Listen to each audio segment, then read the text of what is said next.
Hello, everyone, and welcome to our final program of BAM.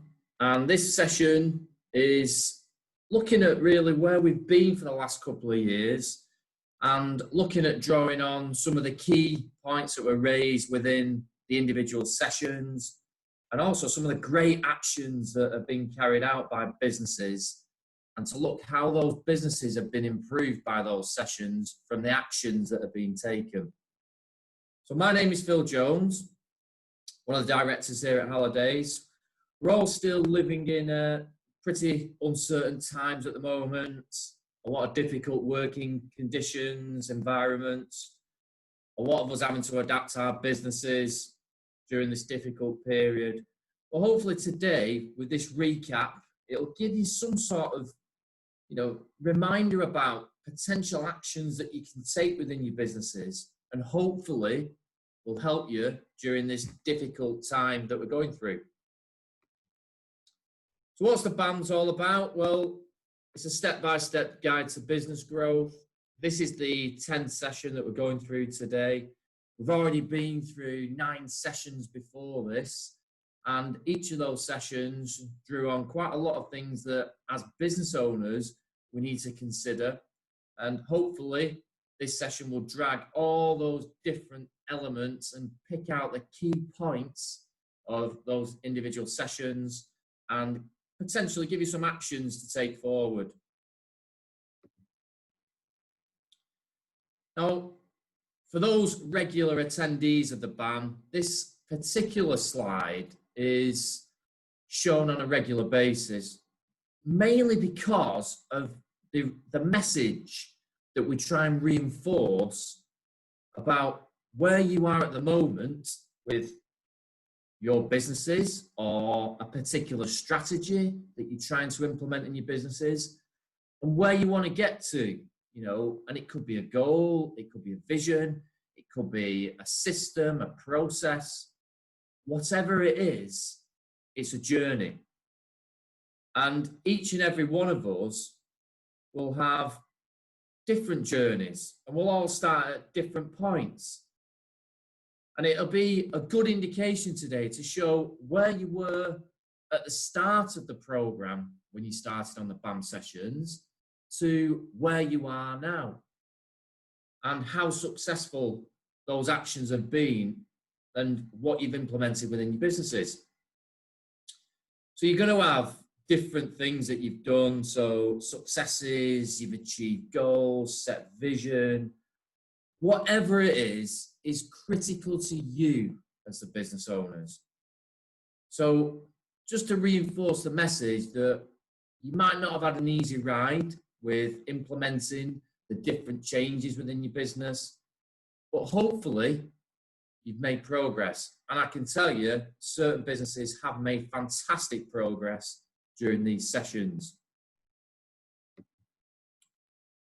So starting right at the very beginning, back in 2018, seems quite a while ago now, doesn't it?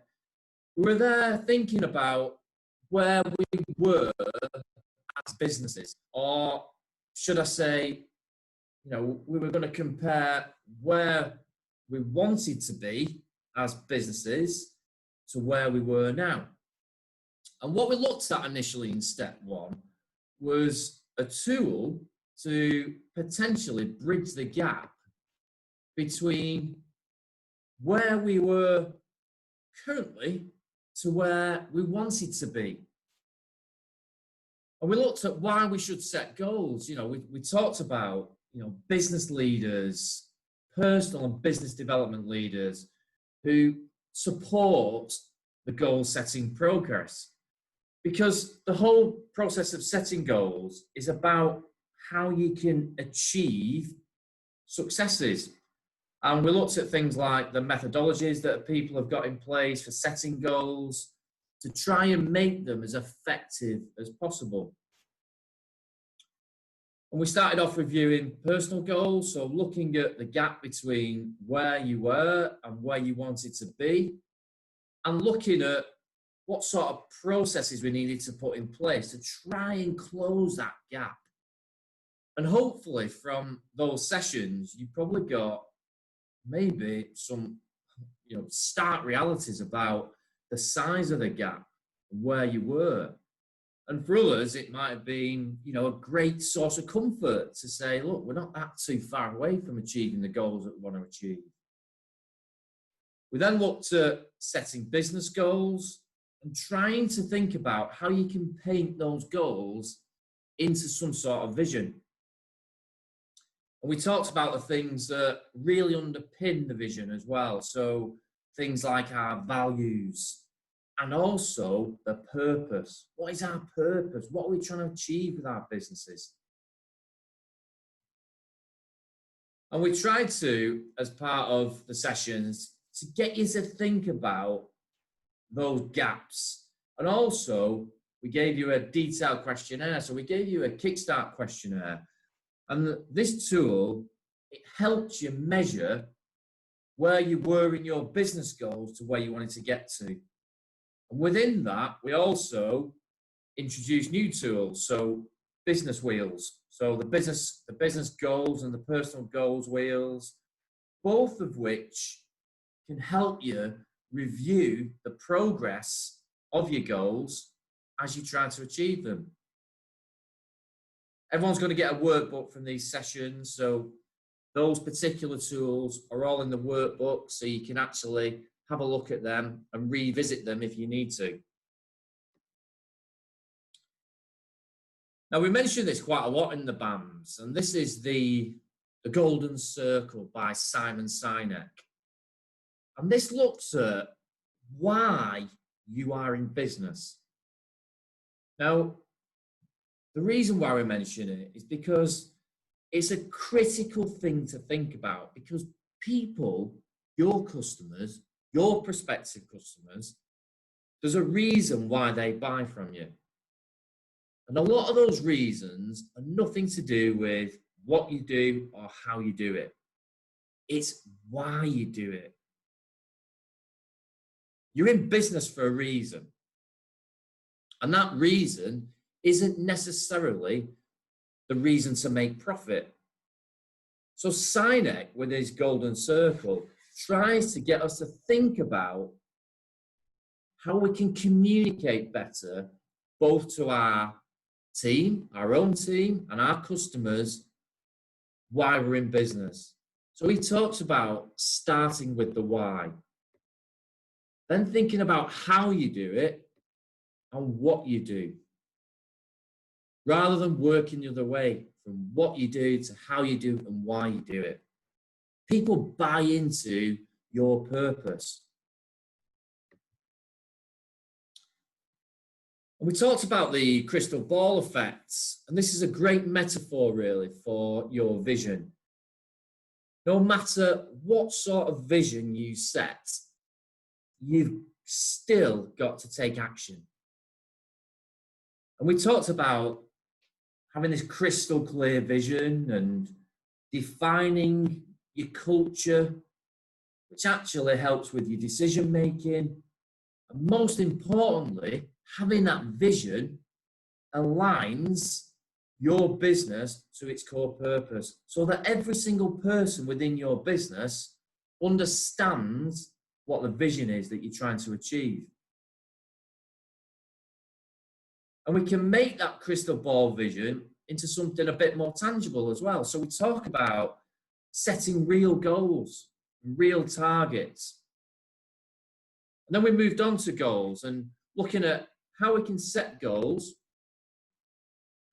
and how do we make them specific, measurable, attainable, relevant, time-bound.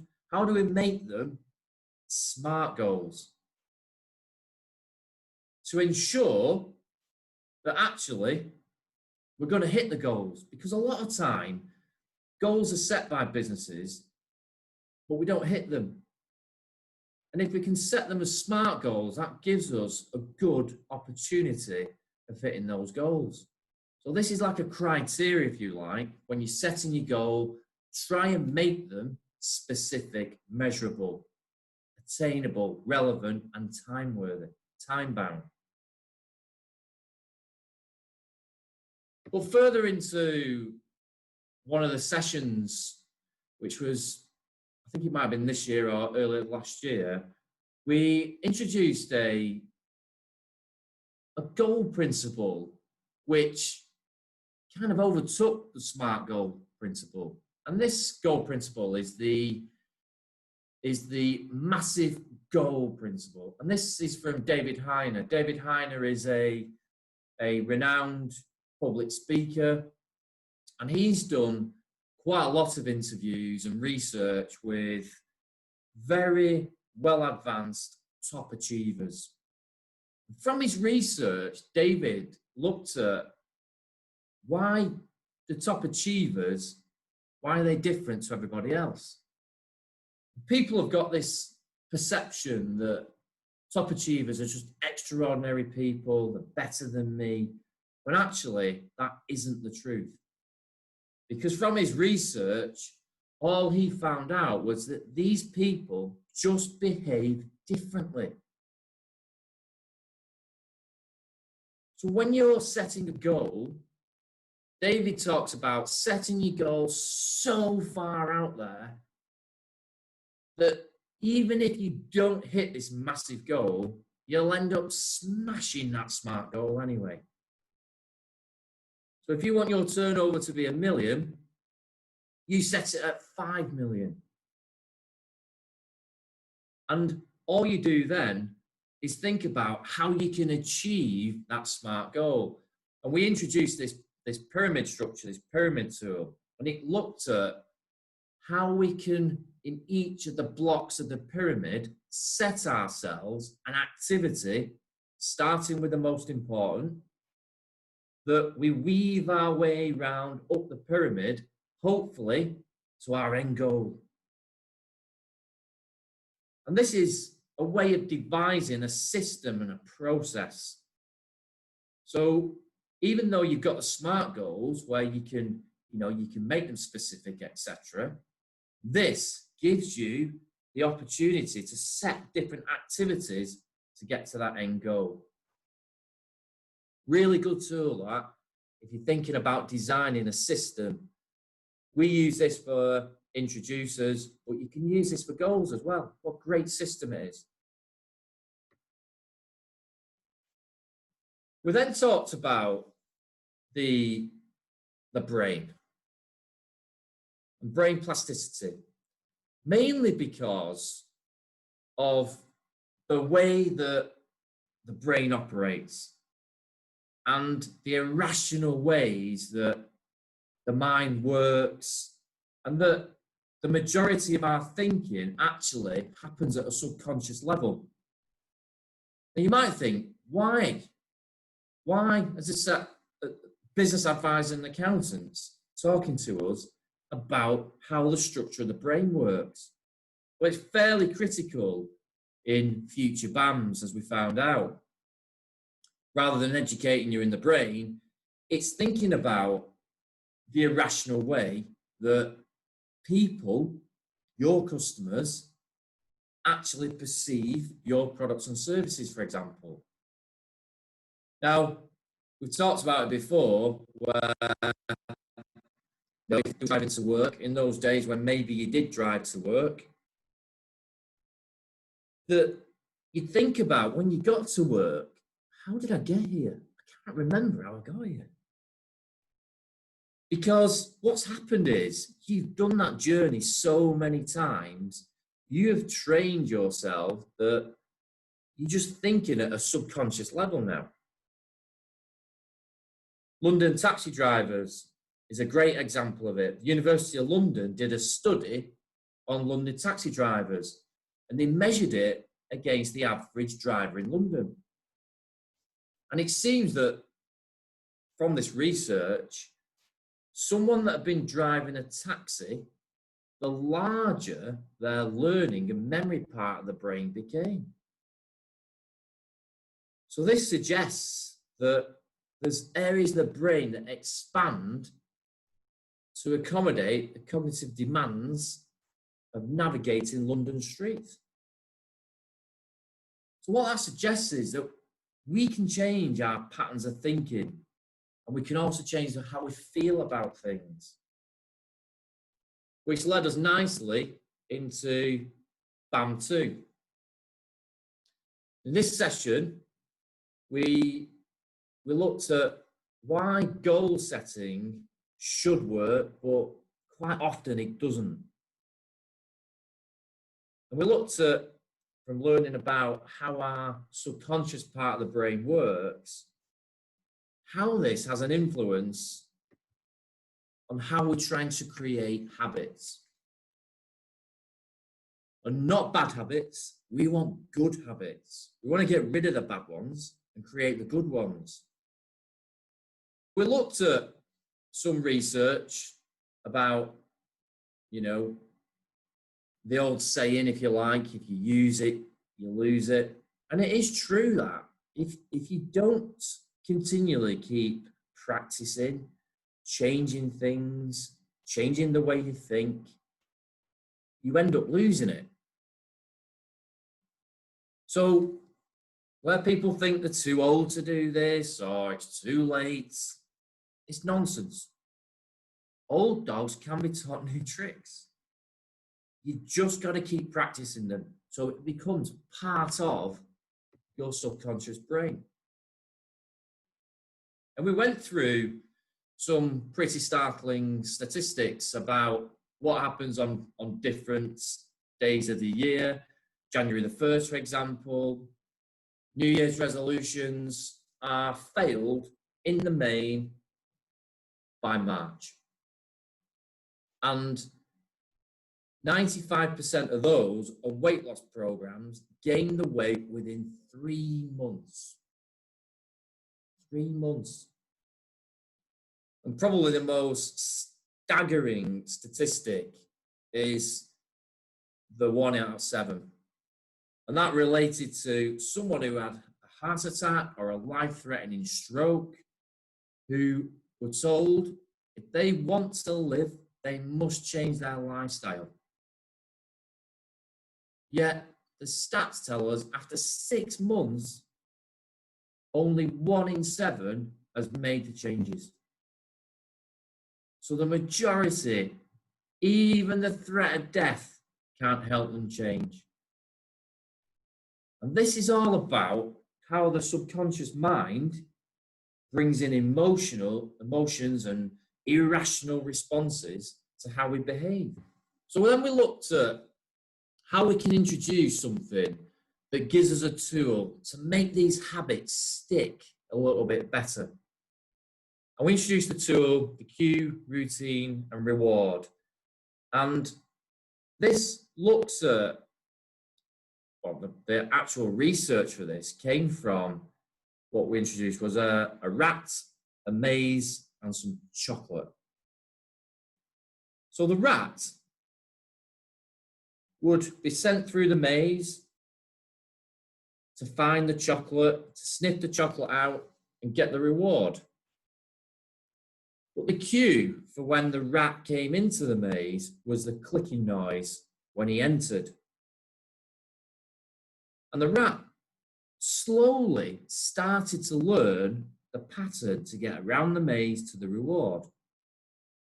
But the research found out that it needed a cue first to tell it where it needed to go. And the cue would be the click when it came in, and the routine was what the rat had learned to find its way to the reward, the chocolate.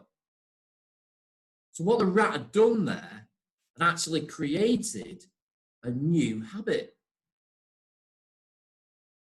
So if you're struggling trying to let these habits stick, create them for a bit longer, creating good habits, this is a great tool to try and think about how you can have a cue, have a routine to what you need to do, and then what the reward of it will be at the end.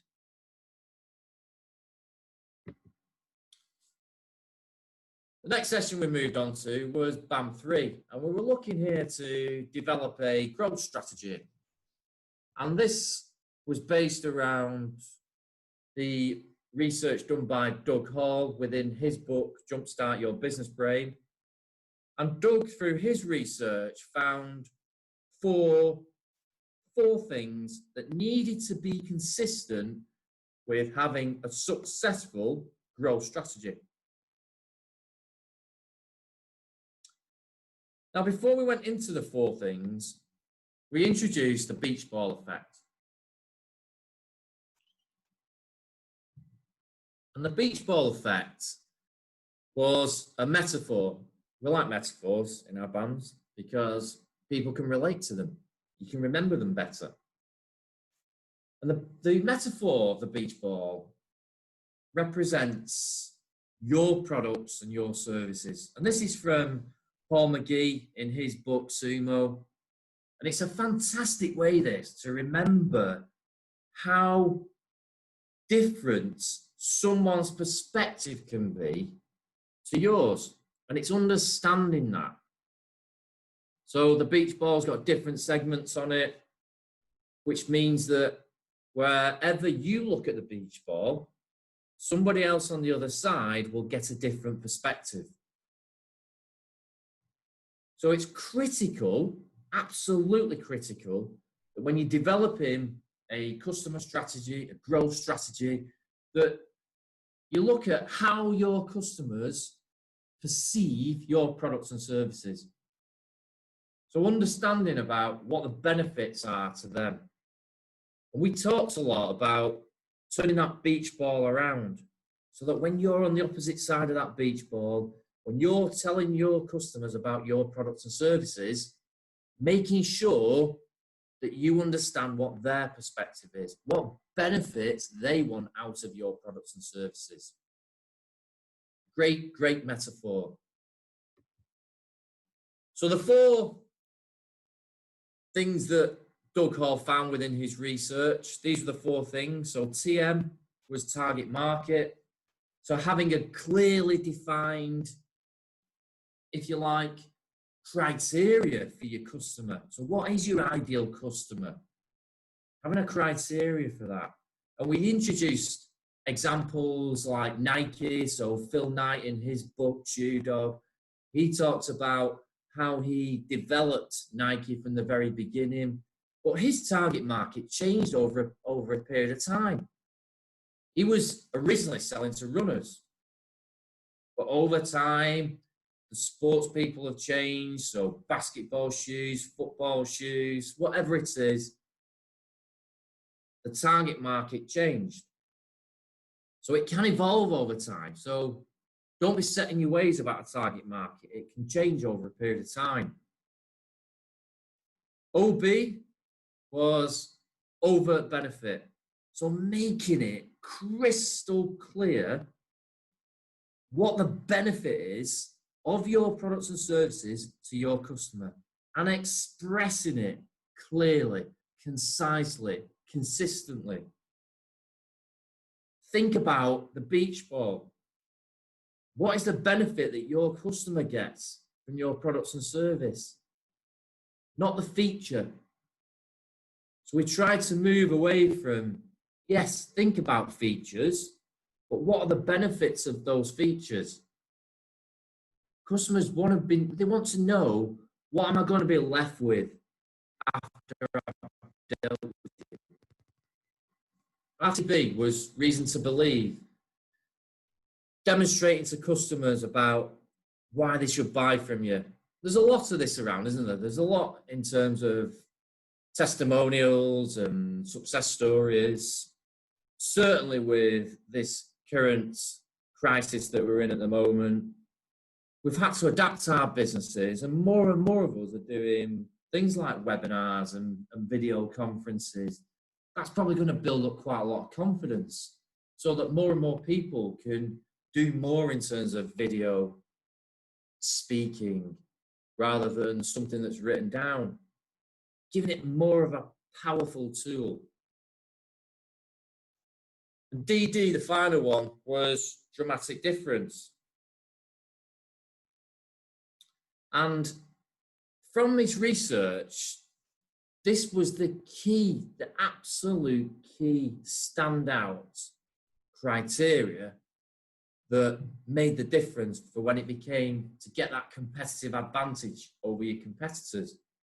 So thinking about what is it that your customers, your competitors, what do they do, or your market, what does it do at the moment, and what does it not do that you can actually introduce? So is it the way you look, the way you dress, the cars you drive? Maybe it's your offices, your marketing material. How do you look? How can you look different, but dramatically different, so that you stand out?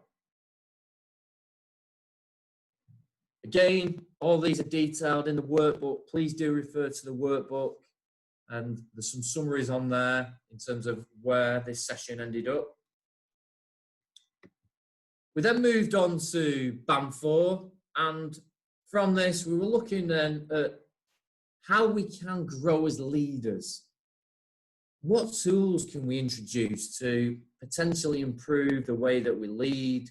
And we introduced the 4 domains of leadership, and these 4 domains are critical to trying to help us with our leadership skills, and also to create the right example to those that we're leading.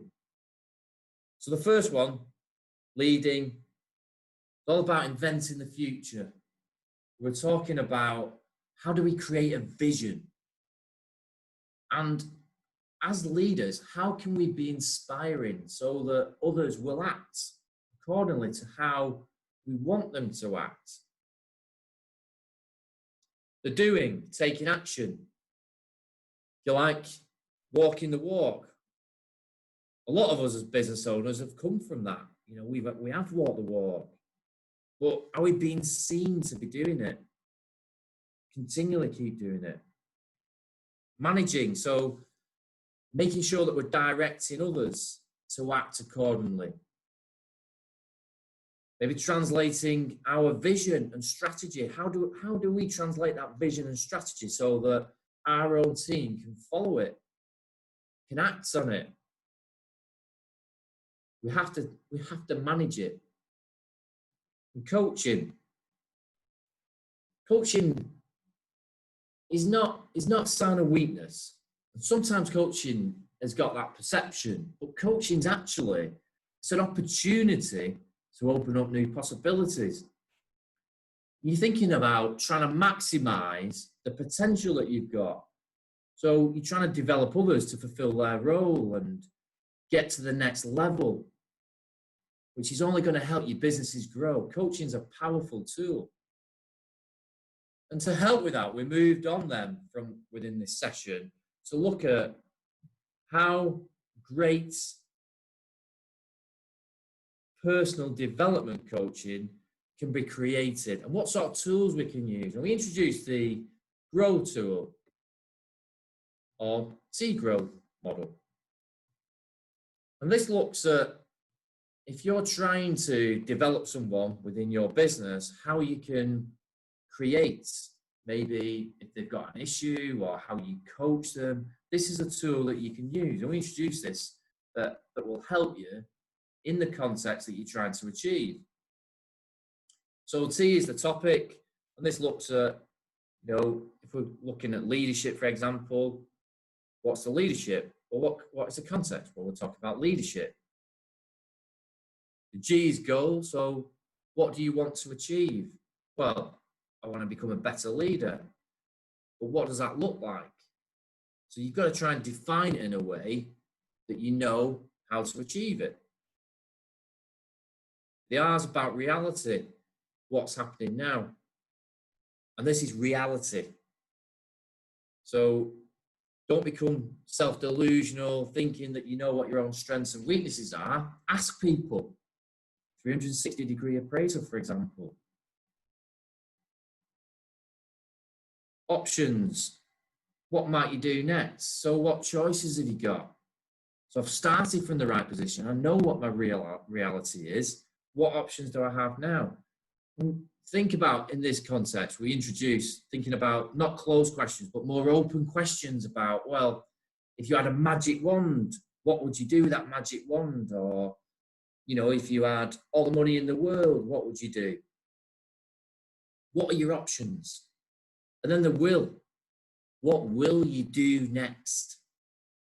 So agreeing action. So if you are the coach in this instance, or you are being coached, making sure that you've got those actions to follow up to create the progress that you want to achieve. So coaches they're not a sign of weakness. They're there to improve your performance. And you only have to look at successful sports people. We talked a lot about Tony Buzan, who Steve Redgrave said he attributed the success of the Great British Rowing Team to Olympic success. And they said it was him, the coach, that made them those world beaters. I'm talking about world beaters. Yes, I can't ask the question, but yes, these are the All Blacks, the New Zealand rugby union team. And I've introduced this because quite recently I read a book by Jim Kerr, his book called Legacy. He spent a bit of time with the New Zealand rugby team and he was looking at leadership. So Jim specialises in leadership and high performance leadership. And within his book, talks about gathering information from the fantastic outfit for the All Blacks. Just some stats on the All Blacks so you know how good this team is. They had a 90% win rate. And for 10 years, they were probably the number one team in the world. Only the Spanish football team came any close to them. So they're a very, very good team. And Jim, through his research, he found out that leaders within this team create leaders. So within each position within the team, there is a small leader. And each of those leaders understand what the values are, what the vision is, what it means to wear that All Black, that famous All Black shirt. And through his research, he found out that it's not all about leaders. It's about the characteristics of those leaders. So you've got to be a good human. You've got to be humble, have character. You've got to get outside your comfort zone. So get in that discomfort zone, as he calls it. And he also calls it, what we mentioned before, where we talked about the 4 domains of leadership, about doing, he talks about sweeping the sheds. So even the best players in this team will sweep the sheds at the end of a match to keep their feet on the ground. And also, as leaders, we protect our people. And it's important that we encourage connection, collaboration, and we've all got collective ownership of what we're trying to achieve.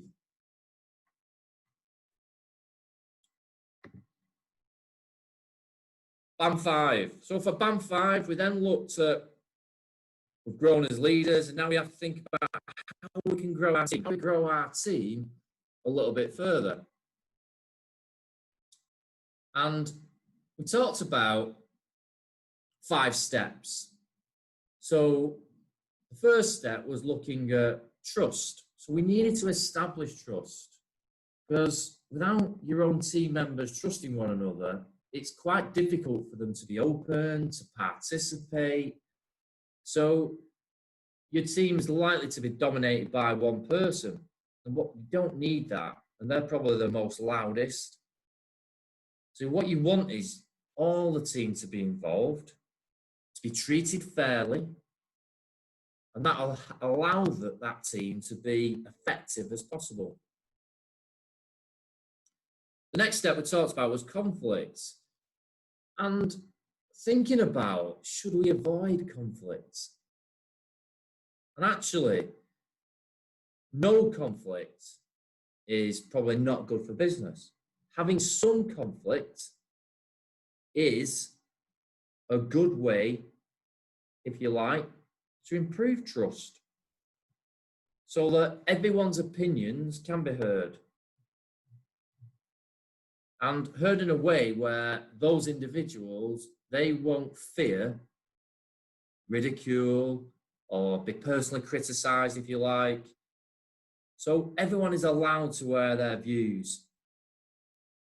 The next step we looked at was commitment. And you're only going to get commitment if you've got the first two right. So if you've got trust and you've got conflict, you can get commitment far easier for your team to get buy-in.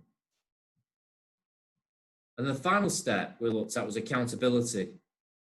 So making sure your team accept that they're accountable for their actions, and in a way that they will quite actively welcome it. So they're not being forced into it, they're welcoming the accountability. We talked about different types of research that was carried out in this area. And the Harvard Business Review study, it showed that 30 to 40% increases in profitability by focusing on individual and team morale. So making sure that as leaders, we focus on growing our teams and making sure that that morale's there. Other research is that if you can improve your team satisfaction in this way, it only needs to improve by 10 to 15% to get to that 40% increase in profitability. So we've got to create that environment. As leaders, we have to create it. But what happens if we have issues with some of the team members? Now, Tony, in Jim Kerr's book, Legacy, there's some stark realities in there about what they refer to as no dickheads. And this looks at, because the All Blacks unit is such a tight unit for commitment, they don't want anybody in there disrupting that. So you can relate this back to the business world. Not everyone is working individual. Everybody works for everyone. It's the team success that matters, to make sure that everybody within that team has got a connection. That gives them the best chance to be successful. But we don't live in a perfect world, certainly not in the business world, as we're experiencing at the moment.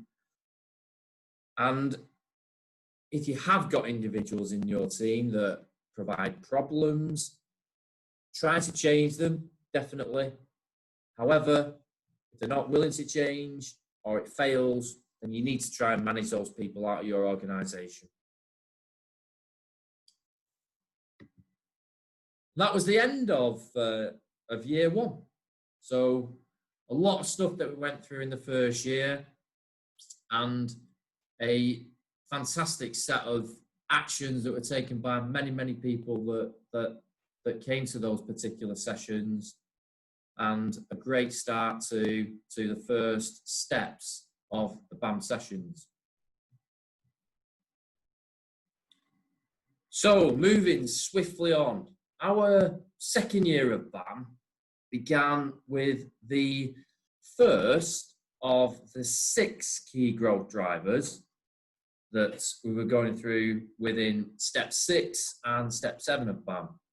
Now, the reason why we concentrated one BAM just solely on one of these drivers was the magnificent importance of it. So pricing is, quite frankly, a huge subject. And it was critical that we produced a session based around pricing, because the significant amount of growth you can get is huge compared to some of the other drivers. So during this session, we looked at what we needed to do to essentially double our profits. And you can see this particular business has got a current position of £1 million in turnover, gross profit of £500,000, and it makes about 100K's worth of profit a year. And there are different options for us to be able to double the amount of profit that we can have in our business. Now, option 1 and 2 was a potential option to increase the amount of customers we've got by 20%, or we can increase the number that we sell to our customers by 20%. So let them buy something else, maybe another offering that we've got, another service or product offering. However, trying to get 20% new customers in on an annual basis is tough. It's probably going to be even tougher in the current market. Option 3 was to cut some of the variable costs. So maybe cut some of the staffing costs, for example. But what impact would that have on quality? It'd double the profitability, but it might have an impact on the quality of the products and services that you're producing. So longer term, it could have an impact. Option 4 and 5 was for business owners to work 10% more or 10% harder. Now, we're all trying to work a little bit less, aren't we? So it really wasn't a huge option. Yes, doubles the profits, but you might not have a life from it. Or option 6, increase your prices by 10%. Makes 100K, drops right onto the bottom line. So it's understanding about what we can do in different areas, and pricing has an immediate impact on your bottom line. We then looked at, again, going back to what was mentioned previously, how our brains operate. And we introduced the illusion by Adelson. And this looks at how the brain is so irrational with our behavior and how we see things and interpret things. As we looked at things like, absolutes. And within the session, we'd, tell you about, here's £10. But on its own, £10 doesn't really mean anything. We're not very good with absolutes. We can't identify them. So we need something to quantify why they're different. We need to quantify essentially by comparing. So what would it look like to compare them to get some sort of illustration of what the £10 actually means? Now, for Adelson's illusion, it looks like squares A and B are different colours. Yet, when we use the paper version to prove this wasn't true, both came out the same colour. So we've got a tendency to think that £10 is £10, and it's the same in all circumstances. However, that couldn't be further from the truth. So we've got to help people, your customers, we've got to help them perceive how £10 can be different and give them a better understanding of what value that £10 actually means to them.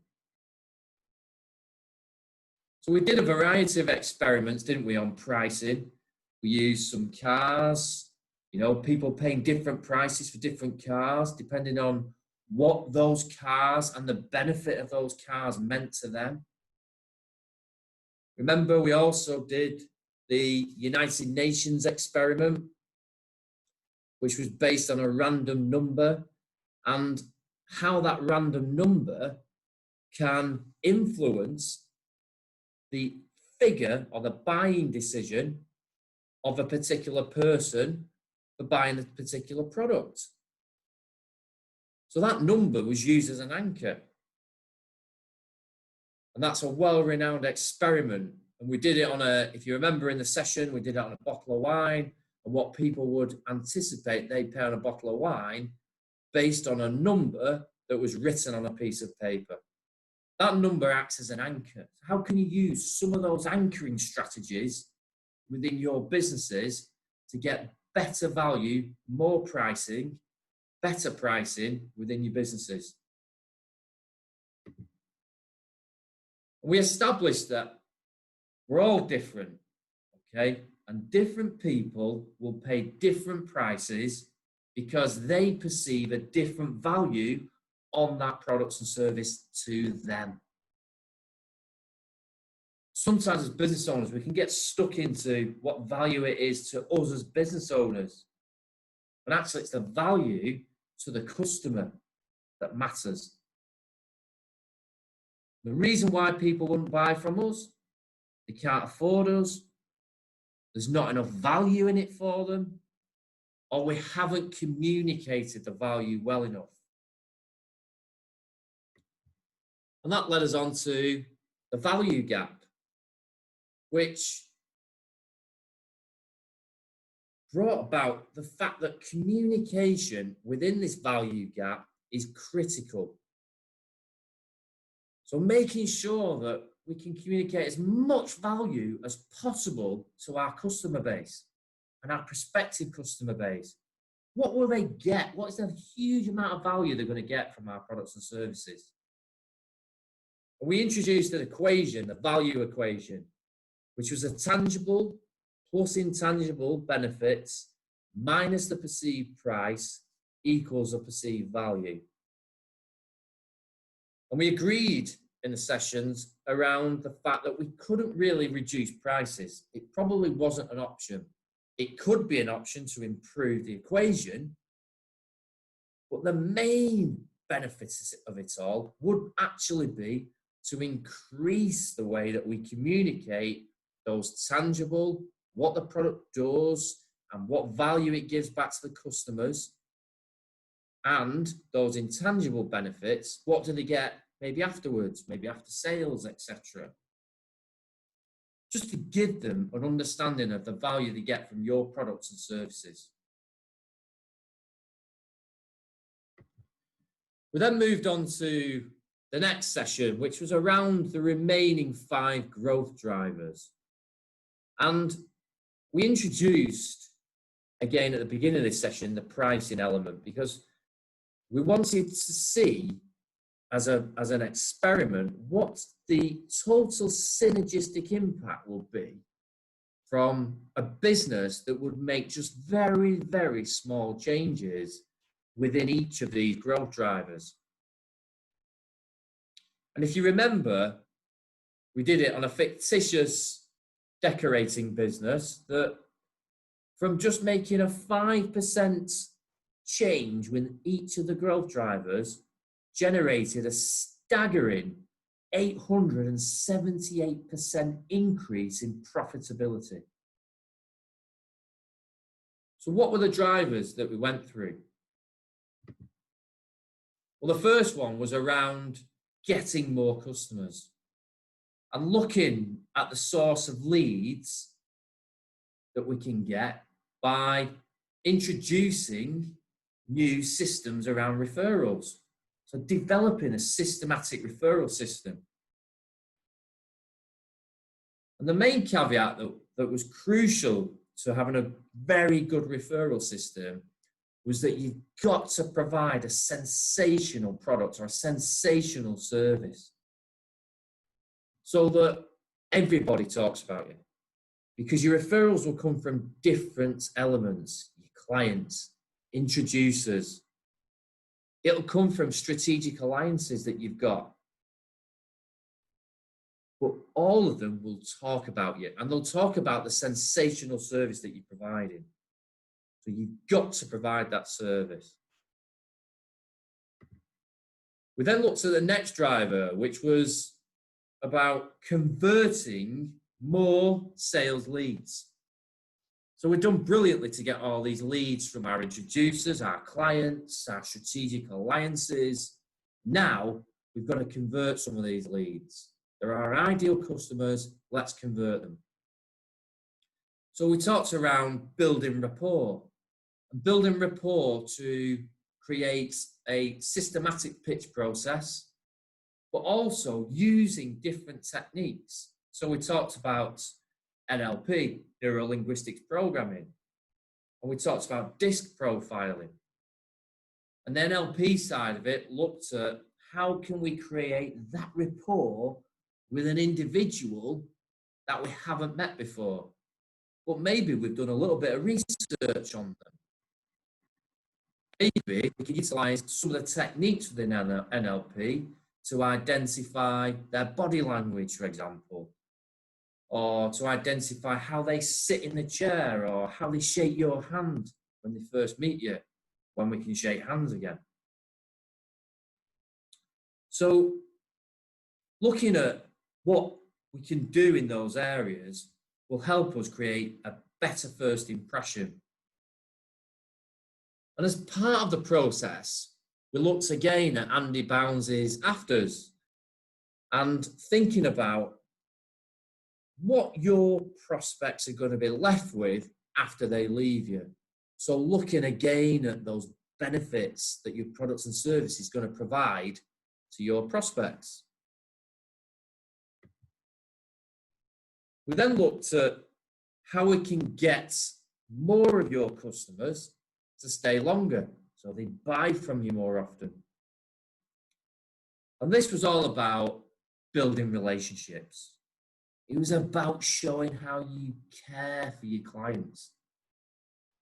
So having some sort of contact program or a systematic process that you go through to ensure that your customers are aware that you are asking about them. Your customers want to feel loved. And making sure as part of this process, it is systematic. So you repeat the process, repeat, repeat, repeat, so that it becomes habitual. The next two, the final two, we're looking at how we can get more customers to spend more and to spend more often. We looked at this being essentially a numbers game, just selling more. So how can we get more products that we can offer them? And how are those products differentiating for what's in the market? So key to this was the way that we're all adapting, say, to the new ways of working at the moment. How can we get our customers to spend more? Get them to visit us more often.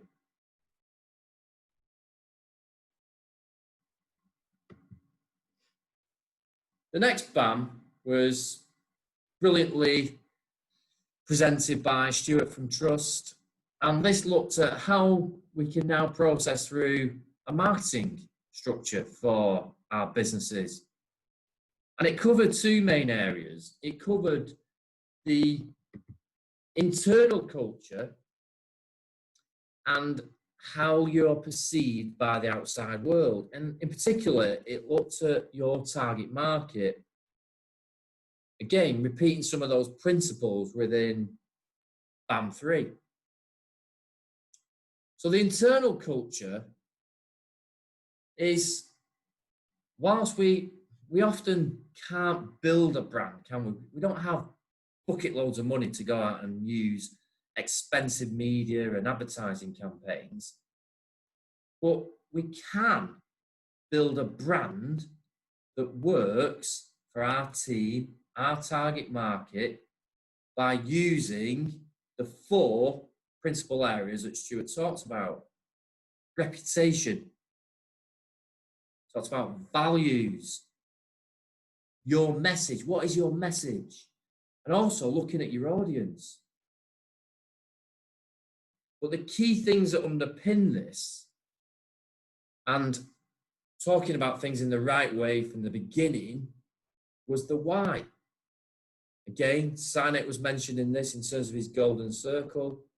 Thinking about, when you're building a brand, why are you in business? What is the purpose of this business? What are our values? What is the vision? What are our customers getting from it? What's our target market? Remember, Stuart explained how you can articulate and communicate this to the outside world in all the potential channels that defines you and your brand. And people don't buy what you do, they buy why you do it. So start with the why.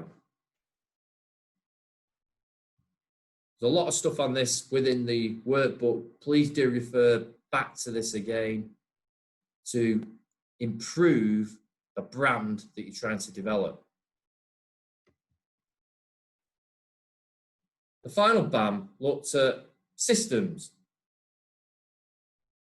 So if you want to grow your own business beyond what you can do and think about at any one time, and if you want to maximize that sales value for your business when you exit, for example, then you need systems. We also, within this session, looked at the systems that give business owners more time to work on the business and to have the option to work, say, sensible hours and have more holidays.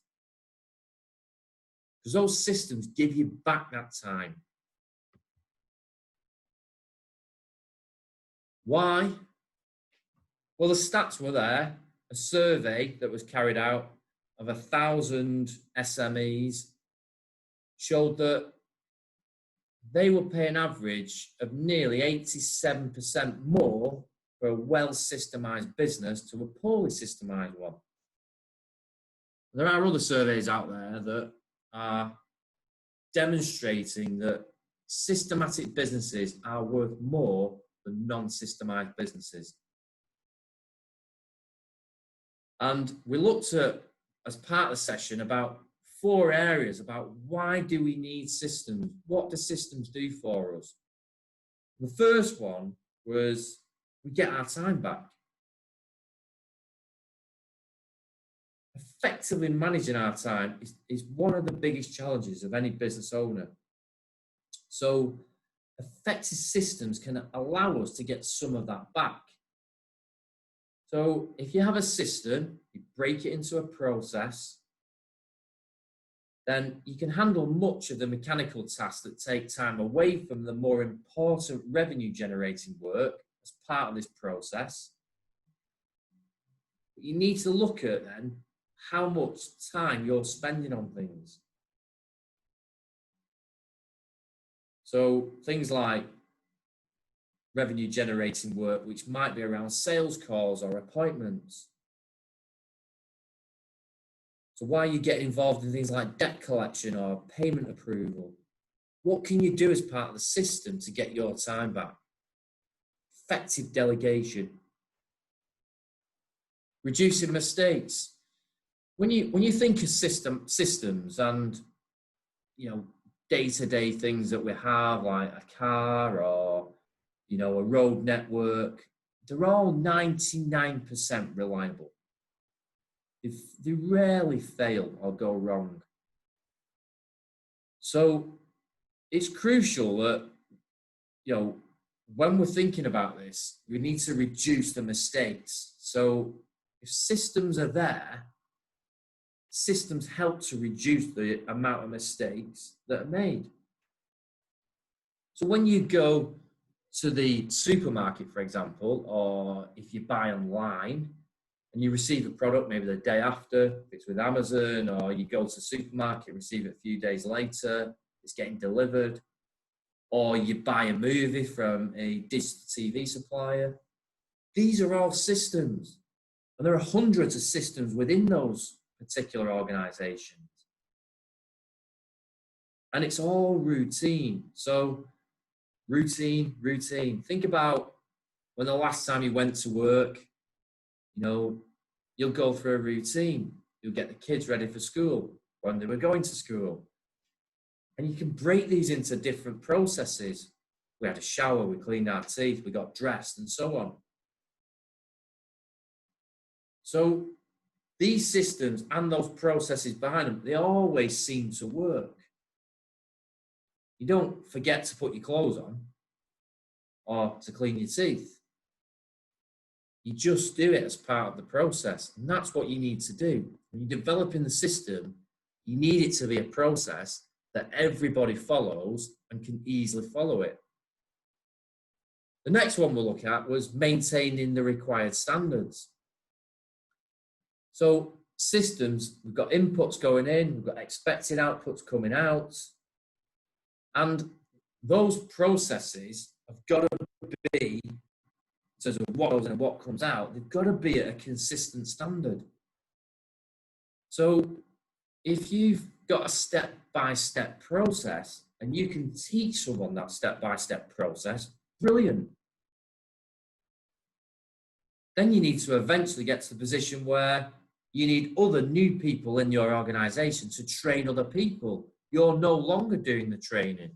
So you need a system and a process for others to follow, that they're delivering it through a step-by-step guide at the standard that you require, a high standard. And then increasing value. So looking at how much you think your business is worth. We've already said it, 87% for a systematic business. Thinking about how this business can operate without you in it. And if the business at the moment, your business, relies on you, and without you it won't work, then you need to think about how you can make it more attractive, more systematic, so that it doesn't rely on you. It relies on the systems within your business. That will then increase the value that you want for your business.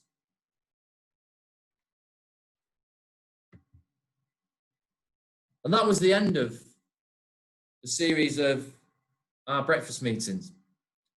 A fantastic 2 years, attended by many people who have taken quite a lot of action.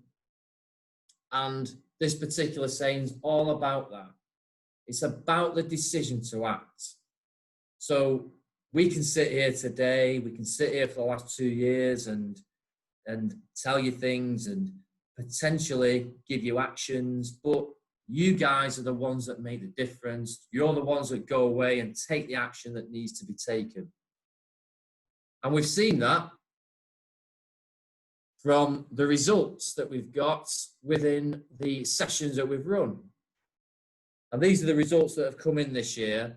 We've got an average of 16% improvement across the 7 businesses that we've surveyed. And each of these on the graph that you're seeing at the moment can be broken down into metrics. And I'll show you those metrics in a minute. The key improvements overall, quite staggering. Turnover, customer numbers and team numbers are up 22%. Other areas with a 20% improvement were customer referrals per month and owners working week and team happiness. Some of the key underlying drivers of a business in there, in terms of team happiness and customer numbers. So there's some happiness there with customers as well. Brilliant improvements. And the metrics overall, customer metrics, there's a 14% increase. The team metrics was 17%. Business owners metrics 16% and financial 15%. So some fantastic improvements over a 2-year period. We'll make these statistics available so you can see them. And we've got some really good businesses that have attended this time. Some are holidays clients, some aren't holidays clients who just love to attend these sessions. And some brilliant success stories of businesses that have taken action over the period. Kieran Hall from Avocet Steel has helped the whole session, the BAM session, have helped to develop him, not just from a business point of view, from a personal development, and help him to drive his business forward. So Kieran's implemented a number of actions within his business. And as I mentioned before, with say the 6 key growth drivers, just making those subtle changes can have a large impact. And that's what Kieran's seen within his business during the last couple of years. Fantastic work there. Another success story is Brittany Delaney from John Delaney Motors. Now, Brittany's attended all the sessions during the programme, and she's implemented a lot of actions from quite a lot of the sessions. So she's set her own goals. She's introduced KPIs within the business. She's doing monthly meetings that now focus on what really matters in the business and taking action from those. She's introduced things like appraisals annually. She's got team satisfaction surveys, and she's got regular communication that she's going out to her team and how to support them. She's restructured the office roles. She's recruited a marketing manager. That's helped free up some of her time so she can spend more time on the business than in the business. She's also set a new pricing structure and new ways to support and communicate with her customers. And as a customer of John Delaney Motors myself, I can vouch for that in terms of when your vehicle is going in, you're being contacted before, during when it's in, and afterwards. So the contact points are there all the time and great support to the customers. And that's driven an increase in turnover for her and also an increase in customer happiness. So she's set herself a clear vision from some of the actions that she's produced from the sessions. And that's allowed her to develop her own brand now and to enhance the support that they offer to their customers. So Brittany has taken bits and pieces and driven the actions through her business from the BAM sessions.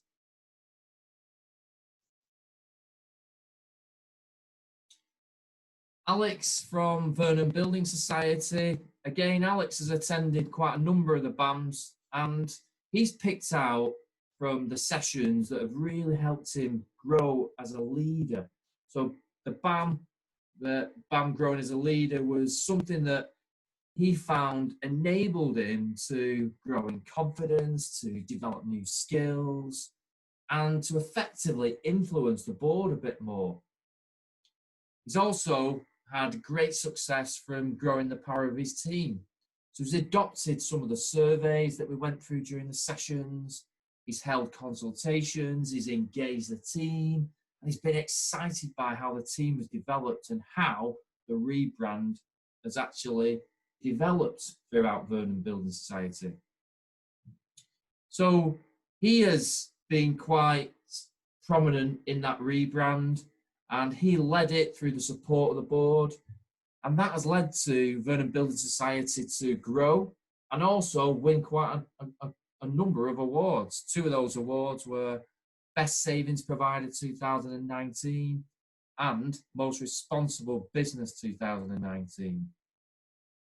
So Alex he's risen to the challenge, he's taken on some of the actions, he's passionate about his career, about growing as a leader and being a great leader and engaging his team into what he wants as part of the process.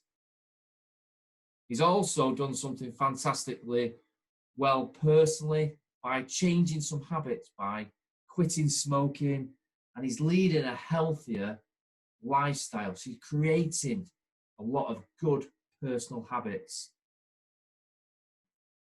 And that's it. You did it, guys.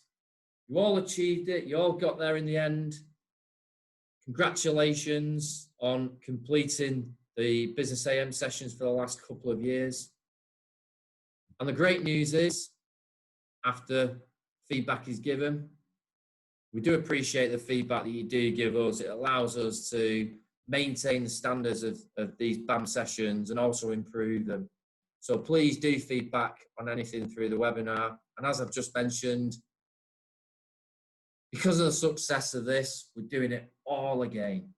So from September, we're looking to start the first year up again. and going through the sessions again. There'll be different things that we'll be implementing within these new and improved sessions. And hopefully we can get people into a room by September 20. If not, then we'll be looking to do the webinars again and really get you guys going on this step-by-step business guide. Thank you very much to everyone that has attended. If you're looking to join the BAM, or you've got anybody that you can refer to BAM, it's $595 for 5 meetings, or free if you do sign up to our one-page plan.